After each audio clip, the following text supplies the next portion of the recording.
Apple recently released the macOS 26 Tahoe Beta, bringing with it a bunch of new features to the operating system, including a new liquid glass design, updates to productivity features such as Spotlight, new continuity updates, more Apple Intelligence features, among many other things. I've been running the beta on my MacBook Pro for the last week, so how has it been? Let's have a look. To be direct, my experience with the macOS Tahoe Beta has been interesting.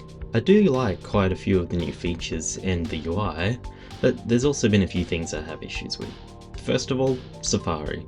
Like the rest of the Mac operating system, Safari has also undergone a design change, and while I do like it, it doesn't feel quite as intuitive with the tab layout, and the ability to change tab modes between separate and compact is gone, as far as I can tell. However, the new layout doesn't seem too bad. With the second beta that was released as I'm writing this, the tab layout has been slightly changed to make it a little more obvious where each tab is, and I think this does help, and it's probably just something I'll get used to. Part of the reason I probably dislike it a bit now is just because it does look a little different.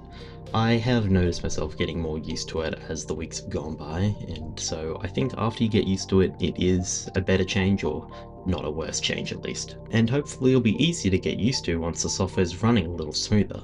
Because yes, it seems that Safari has its fair share of bugs with the new beta software. For starters, it sometimes takes a few clicks to change tabs for some reason. As far as I can tell, this isn't an intentional feature and just slows down the browsing experience. On top of that, sometimes Safari just won't load pages properly, and I might have to close Safari and reopen it to get it to work, or sometimes I even have to restart the computer.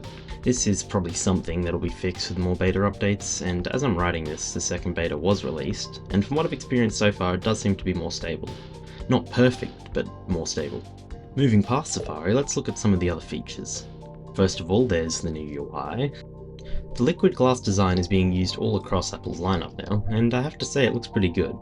As other reviews have said, it brings another layer of depth to the design not really seen after iOS 7, which Apple said themselves was the last major redesign. It introduced a new flat design aesthetic, which is the framework for all of their operating systems moving forward, and this new liquid glass design has finally moved away from that. You can now more clearly see what lies behind menus, notifications, and more, and it does help give another layer of depth to the OS and makes for a pretty enjoyable experience to use. This experience also includes an update to Spotlight that makes it easier to search for and access files, apps, and move things across them with ease.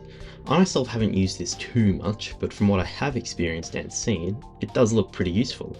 It makes searching for and navigating folders easy, and the ability to move files straight from Spotlight's great. As of recording, I've been running the beta on my MacBook Pro for a couple of weeks now, and I have to say overall it has been pretty stable, except for Safari like I mentioned earlier. But looking past that, I have to say macOS Tahoe and the features it brings are for the most part a positive addition. After all, we have to remember this is unfinished software, so the few gripes I do have should be patched in the coming updates. Speaking of coming updates, I do just have to quickly chime in here and say, as I'm editing this, the third beta update has just been released. So what I've said here with Safari and things like that could have changed. I've heard something about the liquid glass being changed a little bit, but what I still do say next is still pretty relevant, and I'll have a look at the third beta update and drop anything in the comments if I believe there's anything massive that I need to speak about. But yeah, just thought I'd drop in and say that I wanted to release this video already, and so I don't really want to delay it a little bit longer by installing the next beta update and playing around with that. So I don't think it'll change too much, but I'll let you know if it does. Anyways, back to our main program. What else is there to cover? There are some new continuity features with live widgets and stuff from your iPhone, and the new phone app to make and answer calls on your Mac, which is pretty neat. I haven't played around with these features much, but from what I have seen they appear to be quite useful, and I can see how this would be beneficial to quite a few people. Something else I do want to touch on is the support for macOS Tahoe.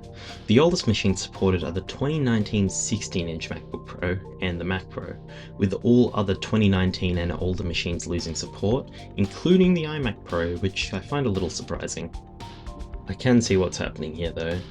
The Intel Macs are quickly being dropped support, with the only ones remaining after this update being the 2019 16-inch MacBook Pro and the Intel Mac Pro, along with the 2020 Intel MacBook Pro, iMac, and Mac Mini. macOS Tahoe has been confirmed to be the last macOS version to support Intel machines, so this is a sort of last hurrah for these machines.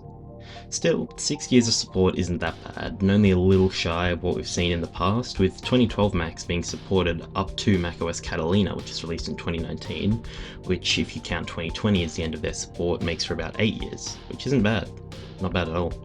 Overall, I have to say macOS Tahoe looks to be a promising update with plenty of new useful features. And while the beta's stability has left a lot to be desired in the early stages, it is becoming more stable, and I believe it will be much more reliable by the time the full release rolls around. So while I advise against upgrading to the beta for the time being, I'd say to be eager for the full release in a few months, because it seems like it's going to be a worthy upgrade. Anyway, thanks for watching this mini review. Sorry I've been gone so long again, and I have to get better at this, but with the exams coming up I don't see that really happening. But I'll try and be back quickly. Anyway, thanks again, and see ya.